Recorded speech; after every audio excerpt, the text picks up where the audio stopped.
The NYPD has confirmed that a small plane did indeed crash into this Bel Air apartment building. Right now there's a small smoke condition, but the flames have been extinguished. They're telling us that 2 people were killed. We do not know if those were people that were in this plane or if they were people that were actually in the apartments. Throughout much of the day, the NYPD has been busy holding back throngs of people who have been wanting to take a peek at the wreckage that the NTSB has feverishly been combing through. One of the biggest obstacles for the agency right now is how they plan to extract the engine from one of the apartments. Following some breaking news that's coming into the News Center now newsroom right now concerning shock jock Don Imus. Tom Schwab, he's been following the story since it first broke. He's joining us live from Manhattan now. Tom, what can you tell us?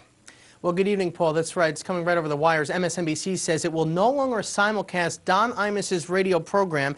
Major advertisers, as you know, have been jumping ship from Imus's radio and TV show. Today, workers held another rally here outside the Grand Hyatt.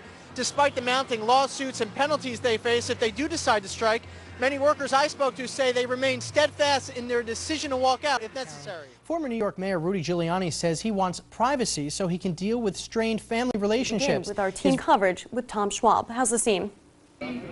Well, Karen, thank you. More than 1,000 people have been gathering here for the past several hours. It's been relatively peaceful, but as you can imagine, outraged residents have been chanting at police. Polls have consistently shown Ferrer well behind the popular incumbent mayor.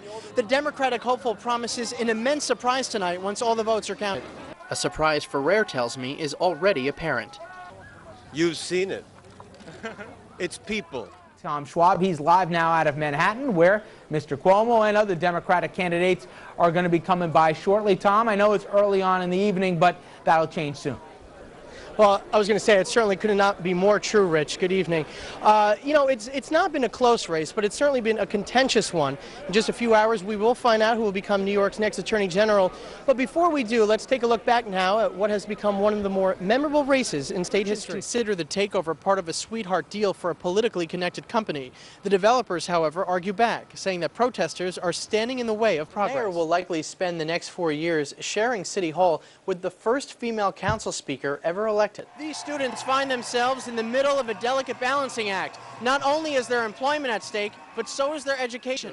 And refrigerators like these, which have thicker insulation as well as a higher efficiency. This is one of the units that will actually be releasing these tracer gases into the air as part of the study.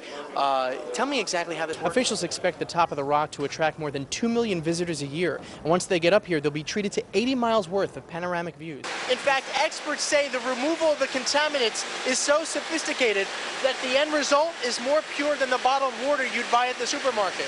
Well, that's right, Rich. We've been telling you the story of Eric Yaberbaum. Some argue against the notion that stem cell research could provide the only cure for debilitating disease, when in fact there's other promising research taking place. Now, the Voyager software can also take you for a walk back in time by showing you how certain places like South Street Seaport used to look more than 100 years ago. Now, the city has spent some $60 million so far in the convention on items like this bomb detection robot behind me, and New Yorkers I spoke with say it's worth every penny. Officials say the first sign of fire is usually smoke. All the more important, they say, it is to place smoke detectors like this one on the ceiling. Unfortunately, the ones inside that Bronx apartment building failed to respond because batteries were never installed. I recently sat down with the 2 guardsmen who shared their post-9/11 experiences. First question I have, are you glad to be back home? It's been 11 months, right? Yes, very glad to be home. When 9/11 occurred, both of you actually were called to guard the Indian Point plant over in Westchester. Explain, you know, how the scene was there when you got there. Well, when that happened down, you know, in New York City and the towers fell. Meet Terry Moakley, a quadriplegic whose spinal cord was injured in a diving accident 38 years ago. The amount of time that I have spent in a hospital dealing with some of the secondary conditions of this disability. Sure. It's considerable. And although Terry supports stem cell research, he says there are other factors to consider. Well, Rich, I had a chance to speak to both employees and shoppers who returned to the mall today, and although many question the motive behind yesterday's shooting spree, what's most disturbing, they say, is the apparent lapse in security. David Leifer was an eyewitness to yesterday's mall shooting and says he's concerned that police took more than a half hour to respond to the scene. I think they didn't respond not in a timely fashion. They need to respond a little bit more quicker when something like this happens. Witnesses say as the attacker entered the Best Buy store, pandemonium broke out while others stood frozen with fear. As the gunman made his way through the store, he continued shooting well inside the mall until employees from Dick's Sporting Goods store subdued him. One of the 3 employees who helped put an end to yesterday's shooting spree is being called a hero by some for having the courage to get the gun away from the assailant. Were you afraid for your life? Not really. Never even thought about anything, really like that. It just doesn't really enter your mind. Yeah. You're so focused. I mean, it was such a surreal, unrealistic scene. The smoke, him walking with the gun, the glass flying and shooting. It was crazy. I asked if the gunman had anything to say for his actions. When they put him in the car, he turned around, and I'll never forget it, and he said in a very arrogant, almost a proud way, "Did I kill anybody?" We're live in front of the Best Buy store here at the Hudson Valley Mall in Kingston. I'm Tom Schwab. First, there was snow. And then there was ice. And more snow on top of that, creating dust on crust. In fact, the noisy, treacherous roads competed with the sounds of crunching and crackling as New Yorkers struggled to keep their footing. Local businesses, meanwhile, did what they could to keep the sidewalks clear. Snow blowing to salt spreading became an hourly ritual for some workers. Complete headache, to be totally honest with you. We've gone through 2 bags and we've cleaned up about 4 times today already, so hopefully the snow will just stop. The city's sanitation department did its part to keep up with the storm. We've got about 185,000 tons of salt, so plenty of salt.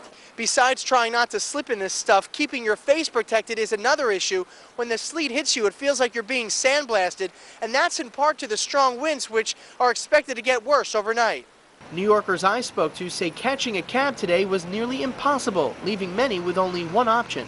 Buy really good snowshoes. Tourists alike weren't too thrilled with today's weather. We're in from Houston, Texas, and there's a reason we live in Texas. Happy Thanksgiving! The threat of snowy, rainy, and windy weather certainly did not stop more than 2.5 million spectators from attending this year's big event, something parade producer Robin Hall never doubted. Oh yeah, I'm thrilled. This year's parade featured 14 giant helium balloons, including Charlie Brown and SpongeBob, but kids had their own favorites. Is that one of your favorite balloons, Chicken Little? Yeah, actually. I had to go to the movies twice to see it. With questionable winds, balloon handlers held on tight.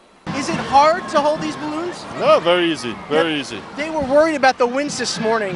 How has it been today? I think the wind died down. It's less than 5 miles an hour. Now I'm standing in front of Central Park West. It's probably one of the best viewing spots to see the parade. In fact, folks get here as early as 6 a.m. hoping to get a front row seat to some of their favorite balloons like Super Grover, for instance.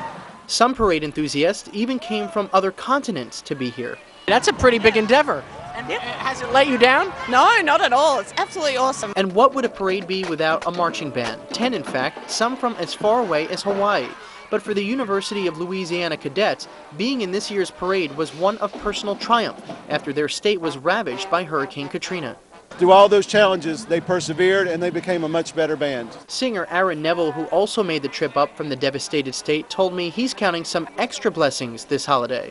I'm thankful that, my family's safe, that I'm saying my prayers for the people that didn't fare out as good as I did.